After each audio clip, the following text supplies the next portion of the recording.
warming up just a little bit here at Riverbanks Zoo and Garden. Of course, we spent a bit of the morning inside the Penguin Coast, and I mean inside, being a little cold, about 40 or so it's toasty out here. So with Sarah, birdkeeper here at Riverbanks Zoo and Garden. And this is kind of the look of folks they can see when they come and visit the penguins. And this is such a cool exhibit here. Yeah, it sure is. And it does mimic their environment from the wild. So it's kind of nice that they have that. And they also, if you look at the water, have their wave machine. So sure, and it kind of keeps it more natural for them. Yeah, and they have something to swim against and kind of play in if they like. So obviously one of the main missions of the Riverbanks Zoo and Garden is conservation. And, for across the board, all the 2,000 animals that are here at the zoo. But what specifically does the zoo focus on for conservation here with the penguins and Penguin Coast? With the penguins, there's actually a conservation effort down in Peru. It's at Punta San Juan.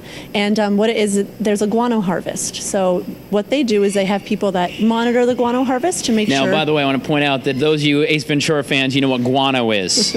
Okay, go on. So they have people that monitor the harvest to make sure that no harm is being done to the birds or any of the animals down there. So they have people that come in, harvest the guano, and then take it off, and they use that for fertilizer. Gotcha. Now, there's a fundraiser going on Saturday. We're going to meet Dean Schuster in a few minutes, who's raising money for a couple of different things, but one of which, of course, is this whole mission for you guys in San Juan. It sure is. And it's part of Dean's proceeds, which we're lucky enough to have, are going to go to sending the keeper from the zoo down to Peru to help with the harvest. That's awesome. So when folks come, this is, like I said, this is the view they get to see. And Jared, go ahead and just grab some of this. But this is such a cool exhibit. You can see these guys swim by.